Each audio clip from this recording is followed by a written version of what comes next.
Hello, Spark fans. Welcome back to Advancing Spark, where we are having a fun day about data security. Well, okay, I enjoy data security, even if you don't. But even so, one of the questions we've been hearing a lot since Unity Catalog was released was, how do I do some of the common security things? How do I make sure people can only see certain rows and do row-level security? How do I do column-level security or column masking? There's a ton of functionality that we've seen in relational databases and all that kind of thing that people want to do in their Lakehouse. Now, we did have a pattern for that previously. You could say you had an isMember function, and I could make a view on top of a table and put an isMember filter inside of that view, and that worked. But everyone's like, so I've got to make a view of every single table so that I can have security? That seems stupid. And that's how life has been in the world of Hive. So with Unity Catalog, Databricks announced that they'd be doing some extra things. They'd be putting things like row-level security and dynamic column masking into there eventually. And we're all sat there with bated breath going, well, okay, well, it's going to come at some point, right? Well, the good news is it's come. So there is a public preview of row-level security and dynamic column masking that you can do directly on a table in Unity Catalog that we're going to run through in today's video. That is the plan, and it works. Pretty cool. So yeah, it's going to be good. So as usual, Advancing Spark is brought to you by Advancing Analytics. We are a consultancy doing data engineering and AI in the UK, although we're all over the place. We work with clients in the US and Europe and anywhere there's people with data problems, which just seems to be everywhere. So there's things that you need help with, especially around building up lakehouses, using Databricks, using Fabric, all that good stuff. Give us a shout and we can help you get to where you need to be. So if you're new around here, don't forget to like and subscribe. Let us know down in the comments what you're doing so far. Are you Unity Catalog enabled in your Databricks environment? If not, why not? You should be, because you're going to start missing out on features because they're putting more and more and more and more into the Unity Catalog side of things. So you'll want to make sure it's in your plan to be on it. Right, lecture over. Let's go and have a look at what we're talking about. So this is the main thing. If you search around for it, there's a whole thing in the demo center, and this seems to be like the future of how Databricks is starting to teach people how to do things. So there's a whole tutorial you can go through. It's one of the DB demos. We're going to use that today. So this whole thing, there's a ton of Databricks demos. We've covered them in previous videos. There's a whole video about Databricks demos. You pip install it, you install a demo, and that installs the things it needs to show you. Now that could be Unity Catalog tables, could be a Delta Live table, could just be some notebook, could be a cluster, a load of different things. So we're going to go and turn that on and step through and have a look at what it does. Before we get to that, got to actually have a look at the documentation itself and say, well, what are we trying to do? So we're now trying to do filtering data using a dynamic row, a row filter, and we're trying to mask columns. So when people say column level security, they normally assume that that group of users just won't see that column. That group of users will see that column. We're not talking about changing the actual structure of the table. We're just saying, well, if you don't have access to the data, you'll just get a load of obfuscation. You'll get a load of asterisks and nulls. You won't see the data, but there will physically be a column in the table. You still have 5 columns. It's just one of them you won't actually see. That's what we're talking about. So we've got row filtering and column obfuscation. It's the two things we can do. So how do we do it? So firstly, the way they've implemented it is you need a filter function. So you need something that you can pass to that will say, well, for this row, give me a yes or a no. Yes, you're going to have access. No, you don't have access. Yes, you got access.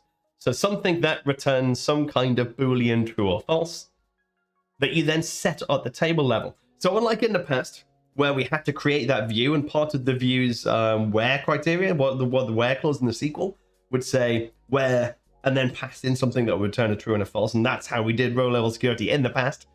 Now, for the table itself, we say, well, set the row filter. There's a new table property called row filter, and we pass it to a function name, and we tell it the column to evaluate. So that is new syntax. So we do it on the table. There's no separate SQL object. We're not creating views or anything. We're creating a SQL function that says this is how I determine whether or not someone has access, and then you apply that function. And that function could be the same for lots of different tables. So I could say which country code am I in? Am I UK? Am I Europe? Different things these days. am I in the US? Whatever it happens to be. Now I could apply that same row filter function to my sales transactions or to my HR data or to my customer information. That function doesn't change.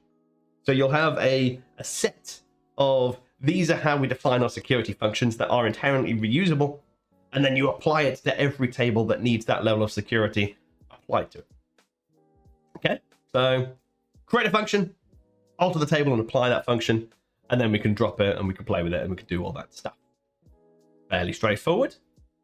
So in this case, they're creating a function called the US filter and saying, well, if the person is account group member. Now that is new. So previously, before Unity Catalog, we had the isMember function. And that's the current user who's currently logged in, are they a member of this Databricks group? Now, because with Unity Catalog, we've got this level above, you've got the groups that exist in your Databricks workspace, but now you've also got this account group. So this is a new function to say, well, are they part of that account group? So if they're part of the account group admin, then true. Otherwise, limit them down to the US. So admin's allowed to see anything. If they're not an admin, region is the US. That is filtered back. So then you can then pass that back, creating a table, altering the table, and it's applying that US filter function to a certain column. So it's kind of just a few steps we need to think about when we're applying it. But actually, in terms of what exists there and how people interact with it and how people act with the table, so much easier than creating a separate view for literally every object that you want secured. So it makes sense. So let's dive over and have a look at the demo. So when we had this bit where you do pip install db demos, import db demos, install, blah, blah, blah. It's the Unity Catalog 01 ACL demo that we're looking at. That'll create 3 workbooks for you. So you get the general ACLs, which does a bit of setup and creates some things for an apply security on it.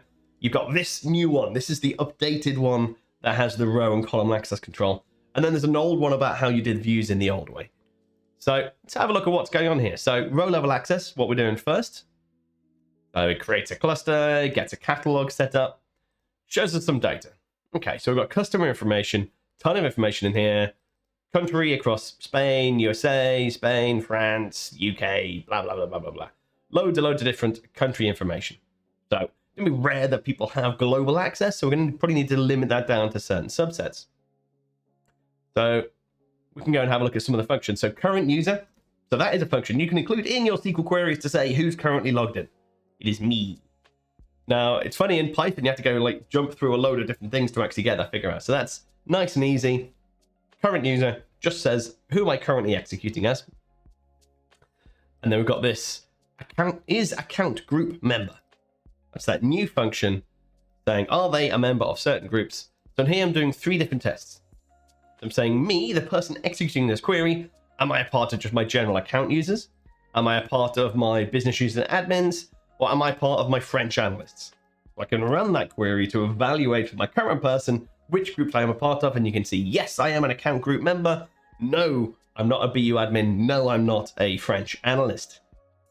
So you can kind of just start to build that logic and start to see where it fits in. That's not rocket science. It's not crazy compared to what we used to be able to do with the isMember function. It's just now working at that higher level. Then we need to create our function. So this is the function that we can actually then go and reuse and apply. So it's creating something called region filter. That's going to expect a region to be passed into it. And then it does a little check. So it says, am I an admin? If you're an admin, you can have everything. Or is the regional parameter like the US or Canada?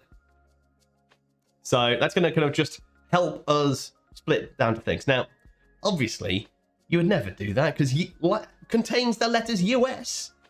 I mean, that could be Cyprus, Belarus. Loads of different countries have US, and it's not just America. But essentially build out a filter statement that makes sense for your use case, that takes some input, and then based on the user context of the currently logged in person, returns what they're allowed to see and what they're not allowed to see. And then we're saying, well, actually, so if allow people to run it, this is just for the demo, as they have nicely put in the demo script. Don't do that in production. Give it to a relevant person, give it to an owner, give it to that. Certainly assign it to administration group, yeah. Don't have it owned by one person, but don't pass it to everybody, because that undermines your entire security approach. Cool. Makes sense. Okay, so we've then got that function defined. We've now got this region filter as a function that we can use. And then, yeah, they're altering the table, applying that region filter into that table, and telling it which column that applies to. So they are the steps you need to go through. Get your table there, create your function, apply your function to the table, and tell it which column it's using to pass in as the parameter to that function. And then you can see when we go and do a quick select star, you can see that doesn't work because I didn't run the thing earlier that it said using to make sure I'm on the right schema. Me just skipping over parts of the demo touch. Can't get the stuff these days. All right, cool. There we go. So try that again, and we should just see US and Canadian customers coming back now. So because I'm not part of that BU admin that we had, so I'm not going to have carte blanche access to everything. So I'm going to fall down and then just have these two. So it's applying that filter. So I'm only going to see one of those two results. There we go. So I've got USA, probably got some Canada in there somewhere. But you can see that that has happily worked in that I've now got row level security. So without having to have a separate object, without having to say, you need the secure one. Okay, you go to the view, you go to the view. Now you go to a different view. You go to the table directly. Now we just apply it at the table level and it works, which is great. So that's our row level security. So you create something, you can make it fairly dynamic. There's a few different ways you can set that up. You can go and change that function, and that will automatically propagate that change to everything. Everything is referring to that central object. So if you need to change your security model, just go change that central function, and it will automatically apply to all the tables that are using that function. So just a much smarter, much deeper way of managing who has access to things, which is great. Okay. So there's a few things in there. There's a few things to kind of go and have a look at. There's a pattern further down to do with how you do it really dynamically and use a lookup list and do that. But they're the same patterns we've been using for all of this stuff. For me, the secret sauce is the fact you can now do it directly on the table object and can do it as part of the creation of your table object without having to have a whole separate load of artifacts knocking around and controlling who has access to which one. So then column level. So how does column level work? We take a step back and have a look at things. When we introduce this thing called a column mask. So the way Databricks have implemented this, the idea of column level security is the same as dynamic masking. Essentially, you're going to take the value that's currently in that column, replace certain characters with other generic characters to obfuscate the information that's inside there. So it's either visible column or it's a visible column with the contents obscured. That is our two options. And part of that is they've got this new mask function. So we do it in the same way. We create a function. We apply that function to a certain column.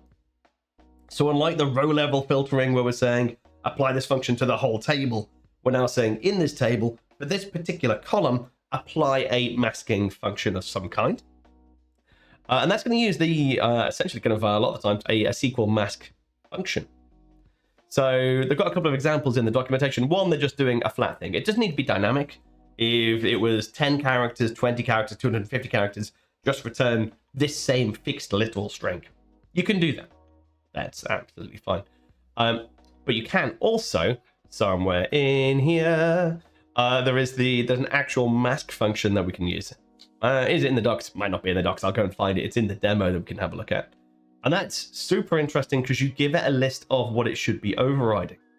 So if it's an uppercase character, replace it with this. If it's a lowercase character, replace it with this. If it's a digit, replace it with this. And so it'll make kind of understandable masking using the new SQL mask function.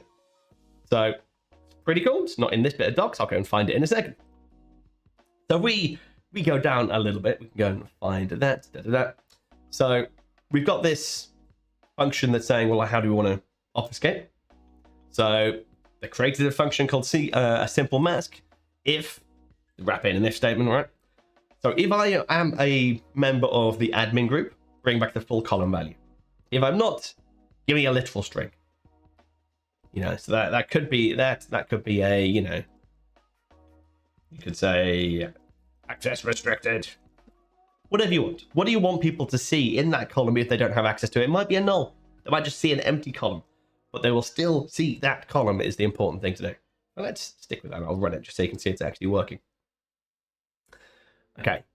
So then we've got a table that's got some basic information in it. So we're going to insert some values into it. And then we can do that check.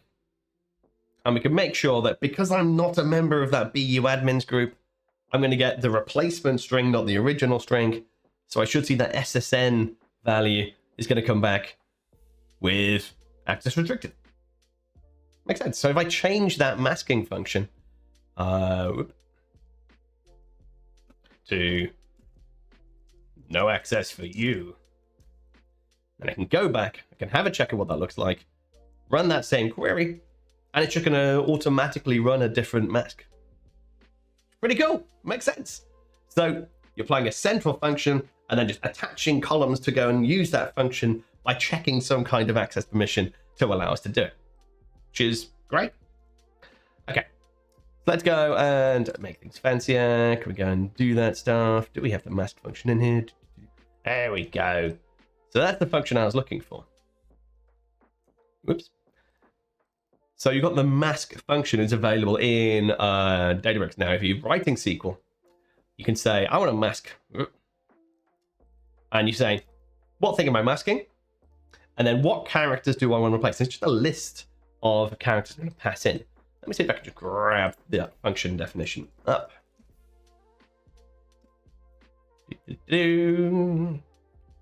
Go. Cool. Okay. So we've got this mask. Pass it a string, and then you pass it a list of parameters, which is an ordinal list of the different replacements we want to make. So if it has an uppercase character, what are we going to replace it with? If it has a lowercase character, what are we going to replace it with? So you can do things like this. So it's going to get this input string that's all messy. And we can say, well, actually, I want to replace a capital Z or a lowercase z and a 9. And it's going to take those various things and it does it. It might be you only want to replace the lowercase letters. It might be you want to make the lowercase and uppercase letters the same so people can't see when it was upper and lowercase. Plenty of things that you can do like that. You can standardize stuff. Essentially, it's kind of just a simple regex replace, except you don't have to write any regex. You could absolutely replace what they're doing here rather than using the mask function. Just write some regex into your into that function that you're attaching in. So that simple mask, you could make a regex mask. If you're doing, you might make an email mask function and have that so it strips out the first part of the email address but keeps the domain if you're allowed to keep it. Anything you want to do in terms of selective masking, you can do that. You just have a choice going, well, actually, do I want to make it a literal replacement of always just print the string in? Do I want to make it a dynamic replacement using a mask function? Or do I want to make it a real sophisticated pattern matching replacement using a regex function?